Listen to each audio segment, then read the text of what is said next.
We're rolling into week 3 of the fantasy football season. Isaiah Pacheco is going to be out for a long time. Most of the fantasy football season, if not all of it. And now we're looking at Samaje Perine, Carson Steele, and Kareem Hunt as pickups for this backfield for the Kansas City Chiefs.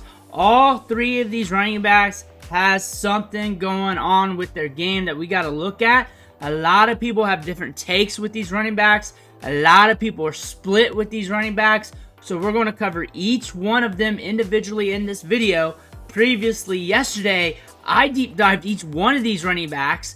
Now we're going to see which one you would rather have for your fantasy team right now. But before we dig in, you need to click that subscribe button because we're doing these deep dives every day and we'll cut them up in multiple different angles if we have to, so you can get the advanced metrics you need for your fantasy football team to make those sound decisions, to make the pickups you want, you need. Click that button, stop missing out. But we know Isaiah Pacheco is going to be out for a bit and he ain't coming back soon. So now we got to look at Samaje Perine, Carson Steele, and Kareem Hunt, who they just signed to the practice squad. So he might get called up, he might not, but that is something we are going to watch. But we're looking at these running backs, Samaje Perine, Kareem Hunt, and Carson Steele.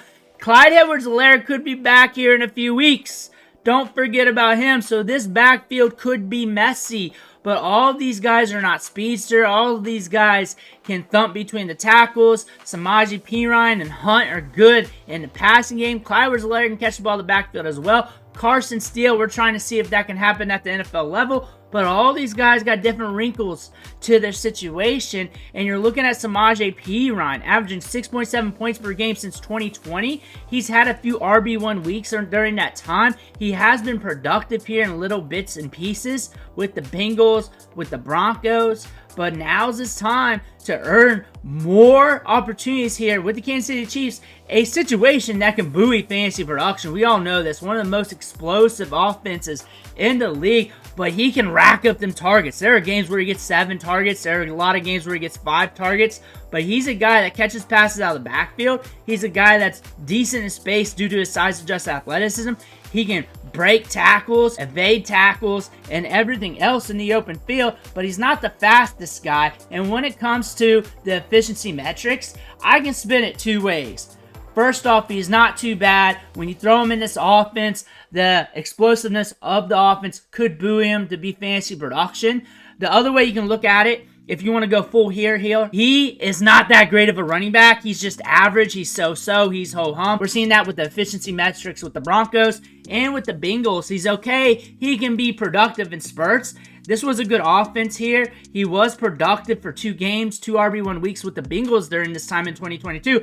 But still, he's not that great of a running back. It's not like he is a home run hitter. He's a guy that can give you some production. He's good enough to play at the NFL level. He's proven that with his metrics. But he's not over the moon. But he is good enough, if you want to turn face here, to be productive for fantasy football, to be the guy in this backfield, to catch passes out in the flat, to run it between the tackles, to score some touchdowns here and there. And you're looking at Carson Steele. To go full face here, he was productive in the MAC, 1,500 yards, then transferred to UCLA, Power 5 level, instantly produced there, and then forced 96 missed tackles in 2022, up there with Bijan Robinson, so he can evade tackles, he can run through guys. That's what the stat says at the college level. To turn heel here on Carson Steele, we only rushed for 5.4 yards per attempt in the MAC. In the MAC, we were not churning out long gains on the consistent 5.4. We were getting a lot of volume against bad competition. We go to the Power 5 level, we don't even rush for 1,000 yards. You can say this, that, this. It didn't happen. It didn't happen. 5.1 yards per carry. So why would I look at this and say, hey, this is a running back that's just going to go in the Chiefs and blow up? Why would I say that here? I'm going heel right now, and the numbers are saying, hey, this guy rushed for 5.4 yards per carry at the MAC. Why didn't he blow up more? We see a lot of running backs like this at the MAC go to the NFL level and not do anything. This guy does not run a 4.5. This guy's not speed. This guy cannot blow it up the gut. And you look at him in the passing game. Now I'm going face on you guys. Now I'm being chill. Carson Steele can't catch the ball in the backfield. He proved that at Ball State. He proved that in the MAC. he can't be productive in the passing game. This is per Campus to Canton. Check out their website. Check out their stuff. But Carson Steele can be used in the passing game. Caught 29 balls in 2022. And in preseason, one of the most productive running backs, one of the most efficient running backs, breaking off yards in the preseason.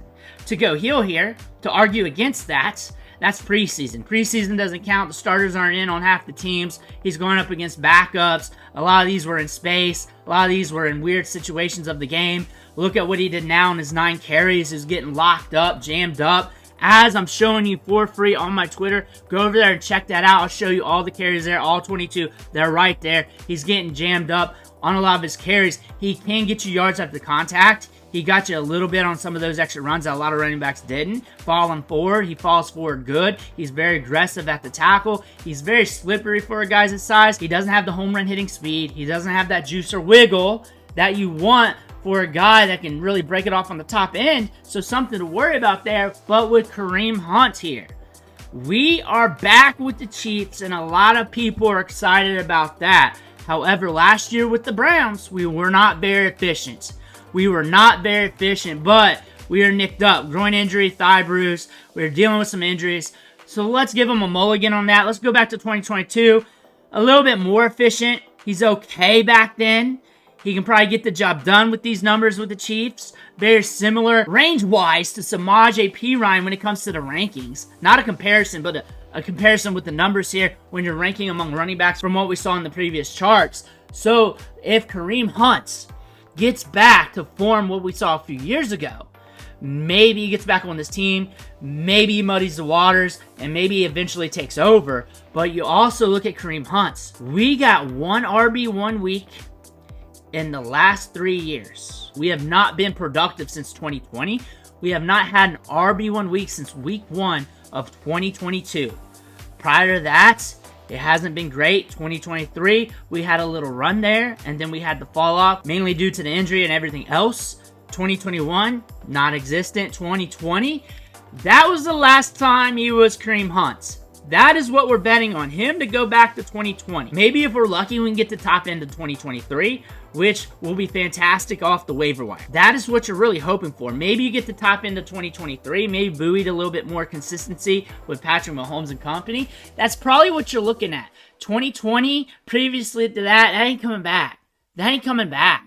But maybe you get the top end of 2023. Maybe you're happy with that. And then on top of that, looking at the advanced metrics here, 4 carries last year at 15 yards or more. The year prior, 11. And it's just tailing off. You also look at the touches here. We're over 100 on the carries. 123 in 2022. 135 in 2023. To compare to Samaje Perine, who's not really a fast back anyways, and also not getting the same amount of touches. 4 carries at 15 miles an hour more. 6 the year previous. 6 with 10 plus.